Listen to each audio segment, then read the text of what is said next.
بسم الله الرحمن الرحيم. الحمد لله. الحمد لله الذي أنزل على عبده الكتاب ولم يجعل له عوجا. اللهم صل على سيدنا محمد وعلى آله وصحبه أجمعين. أما بعد، السلام عليكم ورحمة الله وبركاته. بعد دوري runtii xaaladahan dalka jira inaan waxoogaa maanta isul taago.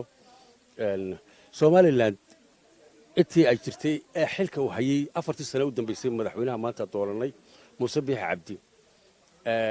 Waxa ka dhacay doorasho magac iyo maamuus u soo kordhisay qaranka.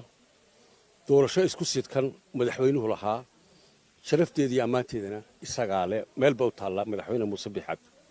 doorashada maalintii laga baxay isagoo ku dhiiran labadii nin ee hore la tartamay oo mar kale saxadda saaran inuu si dhib yar mar labaad uga badinayo madaxweynuhu dadka wuxuu horkacay doorashadii madaxweynaha markaynu ka soo baxnay labadii doorasho oo isku sidkanaa hore dabadeedna ummadda oo dhan baa daba dhaqaaqday. waa lagu farxay, wanaag baa ka muuqday. hay-adihii iyo waddamadii lacagta inaga bixinayay baa ku dhiiraday. macaarid iyo maxaafidba bulshadii oo dhan baa ku daba gashay.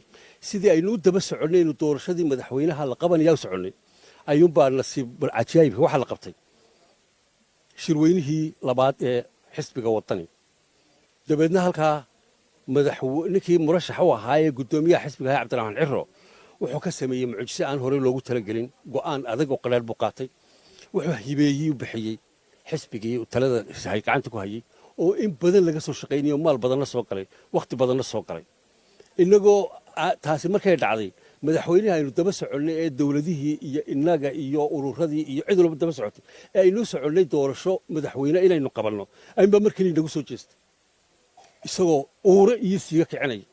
madaxweynihii waxbaa ka soo hadhay ururaannu furaynaa iyo ciro u guuldaraystay iyo waliya bile keli anaa madaxweyne iyo eraye aynaan madaxweyne ugaba talagelin ayuunbaa madaxweynihii ka soo baxday. nimankii ag joogjoogaya xisbigiisii ahaana cay iyo aflagaade xirsi beri buu madaxweyne siiraaya wax ka sheegay. xirsi waa kii yani waa kii waxaa sameeyey wax alla waxbay soo ururiyeen iyo macirkaa soo dumi iyo sheeka aynaan garanayn.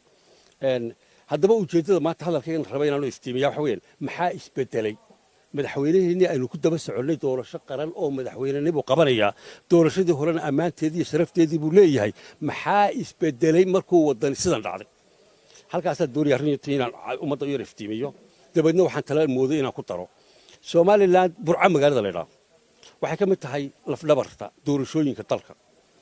burco aniga iyo kulmiyaba waxaan aaminsan lahay inay dadkaas yihiin ummad aan waxba isku noqon karin, ummad aan wax wada yeelan karin, ummad aan hore wax u soo wada yeelan, ummad tartanka u taqaana iyagoo inay kala badiyaan.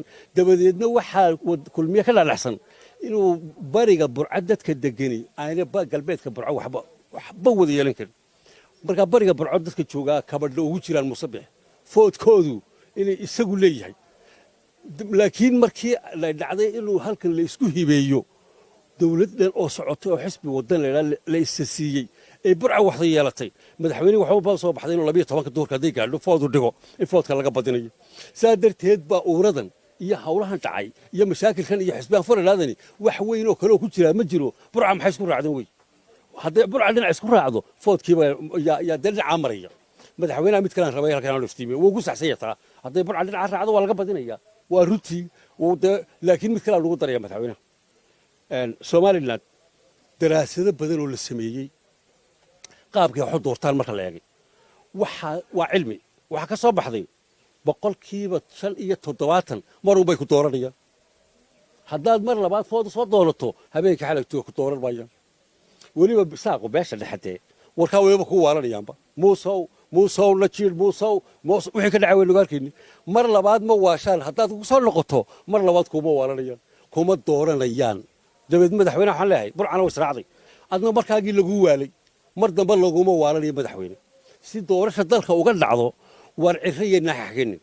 ciro sharaf buu sameeyey, waxaan dhaqan lahayn buu sameeyey, u haneeyey xisbigii buu haneeyey. xaganina hanee muuse wada maalin uu hanee waar hanee xisbigiioo ree awdal way ka daareen ninka shanaade galbeedka keen kulmiye soo wareeji awdal keen ku soo wareeji reer boorame hanee wax burca way isku haneysay. dabeedna doorasho dalka ka dhacday doorashadiina qabo. haddayna intaasi jirin waxaan kale lagu wareeriyay ka shaqeynaysaa dalka doorasho madaxweynaha waa in la qabtaa madaxweynayaasha doorasho hore quma baad soo qabatay doorashada labaad ee ku xigta oo tii madaxweynaha saddexdan xisbi baa gelaya nimanka caajisay imika soo kacay ururada la galayaane ururadii anaaba furaya anigoo ina abgaala oo boorama jooga urur baan ku dhawaaqaya laakiin ururkaygu goormuu shaqaynayaa madaxweynaha marka la doorta ka bacdi weeyaan arrinku haynoo kala caddaado laakiin in urur la furayo sharciga dalka ku jirta anaana furaya oo waddani maanta markaynu doorashada madaxweynaha ka baxno anaa xisbi furaya taasi no doubt shaki kuma jiro waxaan leeyahay ree awdal baan eer kula kaftamaya marka 4 sannadood madaxweyne muuse bixilka hayay waynu safkara weyni madaxweyne loo noqoy nugu taag weyni koob biyo agtiisa ka dari kari weyni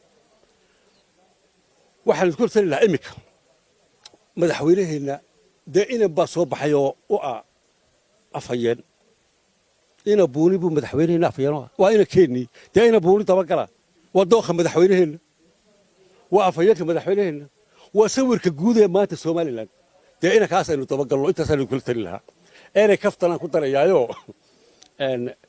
haddaynu for example waxaynu maalmahan maqalnaa oo dee horeynu usoo maqalnay niman baa buur fuulay garxajiskii baa cadhooday foodkay doonayaan waxba haddaynu dooranno maxay yeelayaan ereygaasaan ku daraya oo kaftanaho waa kaftane haddaynu dooranno 3 su'aalood bayna weydiinayaan waxaynu odhanayaan waa miyaana doorateen markaanu odhanayna haa wayda dooranay oo dalkii annagaa ka madaxweynaha haa annagaa idinkaa ka madaxweynaha war aaway somaroonkii waa joognaa habar jecla dadkii way joogaan war idinkaa dalka maamulaya fadhiista halkaasoo dee dawlad xafiiskiinoo maamula annaga xil baan na saarteenoo geedkaasaanu fadhiisanaynaa markaad hawl adag aragtaan loo soo sheega waaba intaa markhaatay leedahayoo kaftan markhaatina weli may maqasheen cabdilaahi xukusayga markhaatina saa odhanayaan aad baa